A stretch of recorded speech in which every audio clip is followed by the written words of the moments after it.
नमस्कार मित्रमैत्रिणींनो. आज आपण ऐकतोय जान्हवी भाग 4. जान्हवीचे लग्न मोहनसोबत ठरलेले होते, हे आपण मागच्या भागात बघितलेच. जान्हवीच्या घरी साखरपुड्याची तयारी सुरू होती.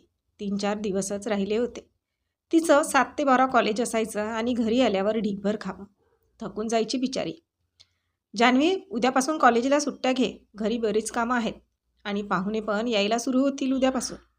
जान्हवीची काकू अगदी कडक आवाजात म्हणाली. अगं, उद्या जाते ना, महत्त्वाचं प्रॅक्टिकल आहे आणि आल्यावर करते ना सर्व कामं. फार महत्त्वाची आहेत गं, जान्हवी काकुळतीने म्हणाली. एकदा सांगितल्यावर कळत नाही का?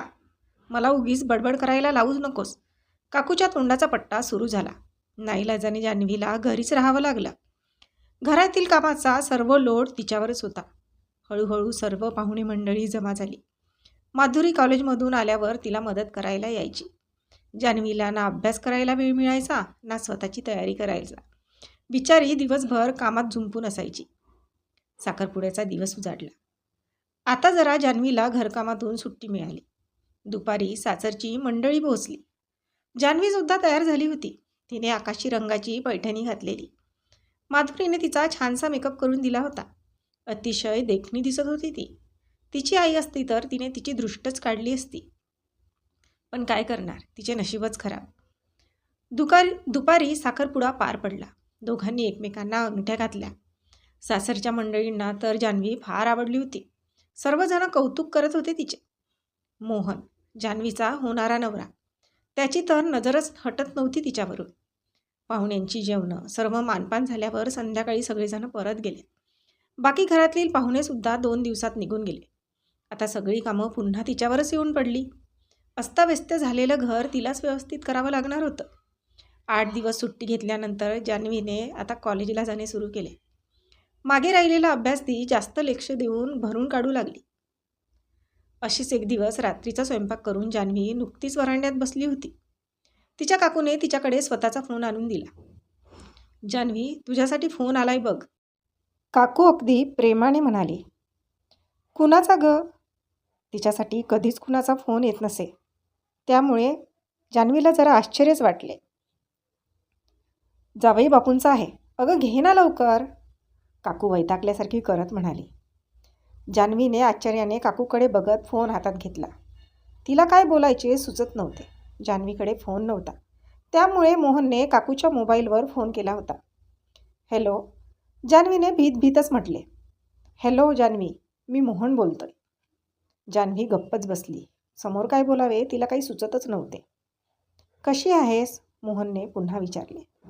मी ठीक आहे, जान्हवीने अडखळतच उत्तर दिले. मोहनच्या लक्षात आलं की घाबरली म्हणून. मोहन, अगं, मी तुझ्या काकांकडे नंबर मागितला तुझा. त्यांनी सांगितले की तुझ्याकडे मोबाईल नाही. मग त्यांनीच तुझ्या काकूचा नंबर दिलाय. कधी? जान्हवी फक्त एवढेच म्हणाली. अगं, साखरपुड्याच्या दिवशी. चालेल ना फोन केला तर? मोहन अगदी प्रेमळ आवाजात बोलत होता. हो. अंगठी आणि साडी आवडली का? हो. अगं, सारखंच हो हो काय म्हणतेस? बोल ना काहीतरी. ते मला सुचत नाही तुमच्याशी काय बोलू म्हणून, जान्हवी पुन्हा अडकळत म्हणाली. मोहन मात्र गालातल्या गालात हसत होता. असं आहे तर काय म्हणते मग तुझं कॉलेज? ठीक. तुझा काही मूड दिसत नाही माझ्याशी बोलण्याचा. चल, मी तुला फोन उद्या करतो आणि ठेवतो. Bye, good night. जान्हवीने फक्त गुड नाईट म्हटले आणि दोघांनीही फोन संपवला. फोन ठेवला तरी अजूनही जान्हवीला धडधड होत होती. मुलांशी फार कमी बोलायची ती आणि मोहनशी लग्न ठरल्यामुळे तिला त्याची आणखीनच भीती वाटत होती. काकूचा फोन अजूनही तिच्या हातात होता. जास्त वेळ फोन जवळ ठेवला तर काकू ओरडेल म्हणून तिने तो लगेच तिच्याकडे नेऊनही दिला. काय ग, काय म्हणत होते? काकू तिच्याकडे रोखून बघत विचारत होती. तिने मान हलवून काही नाही म्हटले. काहीच नाही? काकू पुन्हा आश्चर्य व्यक्त करत म्हणाली. उद्या फोन करतो म्हणत होते. जान्हवीने कसेबसे उत्तर दिले. म्हणजे आता रोजच यांचा फोन येणार तर? आता काय करायचंय, लग्न ठरलं तर सांभाळून घ्यावेच लागेल. तू आपली कामे भरभर आवरून घेत जा, नाहीतर बोलत बसशील आणि कामं तशीच राहायची, काकू तिच्या नेहमीच्या टोनमध्ये म्हणाली. बिचारी जान्हवी, तिला ऐकल्याशिवाय आता गत्यंतर कुठे होते. तिने गरीब गाईसारखी मान हलवली आणि आपला अभ्यास करायला निघून गेली. मोहन तिला रोज फोन करायचा. ती हळूहळू त्याच्याशी मोकळेपणाने बोलायला लागली होती. तिलाही त्याचा स्वभाव आवडायला लागला होता. फोनवर बोलताना फार समंजसपणे बोलत होता तो. जान्हवीशी आजपर्यंत कुणी एवढ्या प्रेमाने आणि आपुलकीने बोलले नसेल. त्यामुळे तिलाही त्याचा स्वभाव आवडायला लागला होता. लग्नाची तारीख तिची परीक्षा झाल्यानंतर काढा अशी तिने मोहनला गळ घातली. त्याने ती मान्यही केली. लग्नाची तारीख मे महिन्यात ठरली. लग्नाला आणखी 3 महिने अवकाश होता आणि लग्नाच्या आधी जान्हवीची परीक्षा पण होती. त्यामुळे घरातली कामे सांभाळून अभ्यास करणं जान्हवीची चांगलीच कसरत होत होती. लग्नाच्या खरेदीची तयारी सुरू झाली. वधू आणि वराचे कपडे दोन्हीकडील मंडळी एकत्र करणार होती. रविवारचा दिवस उजाडला. तो कपडे घ्यायचा. काका काकू जान्हवी जाणार होते खरेदीला. जान्हवी, रविवारला तालुक्याला जायचं आहे लग्नाच्या कपड्यांची खरेदी करायला. तू तयार राहा. तिकडली मंडळी पण येणार आहेत. एकत्रच खरेदी करायची आहे. जान्हवीचे काका म्हणाले. काका, तुम्ही आणि काकू जा ना. मला काही कळत नाही कपड्यांमधलं. जान्हवी म्हणाली. नाही, तुला यायलाच पाहिजे. कळायचं काय आहे त्यात? बाकीचे सर्वजण असतील ना मदतीला. माधुरीला घे ना सोबत. तिची पण मदत होईल तुला. काका म्हणाले. ठीक आहे काका. त्यांनी म्हटल्यावर ऐकावेच लागणार होते जान्हवीला. आणि हो, तुझा मामा पण येणार आहे बरं का. जान्हवीला मामा येणार म्हणून फार आनंद झाला. लग्न कार्यात मामा महत्त्वाचा असतो म्हणून तिच्या काकांनी त्याला बोलवले होते.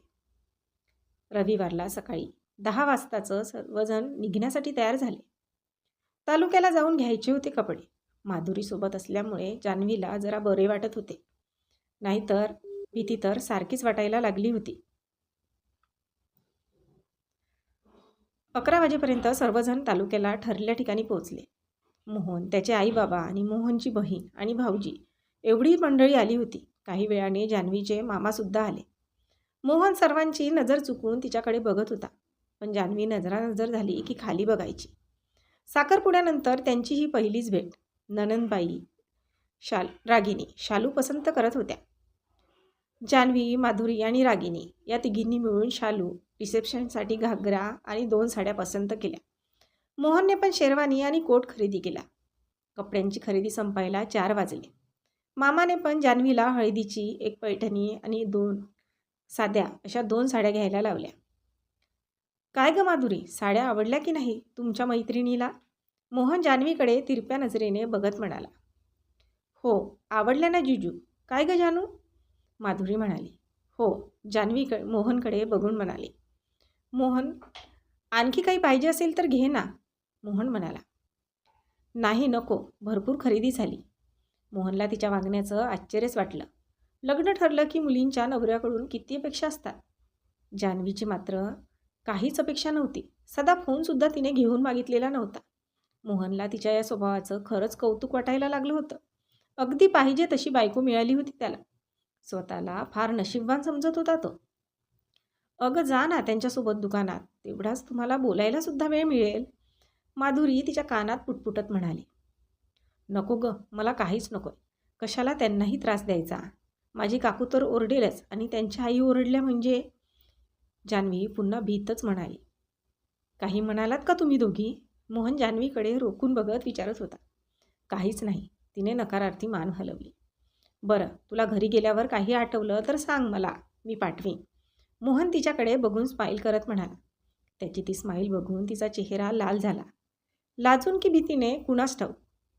मोहनच्या आईने सोनाराच्या दुकानात नेऊन जान्हवीला तिच्या पसंतीने मंगळसूत्र आणि कानातले खरेदी करायला लावले. दोघांची सर्व खरेदी झाली होती. संध्याकाळी 7 वाजता सर्व खरेदी आटोपून सगळे आपापल्या गावीही निघून गेले.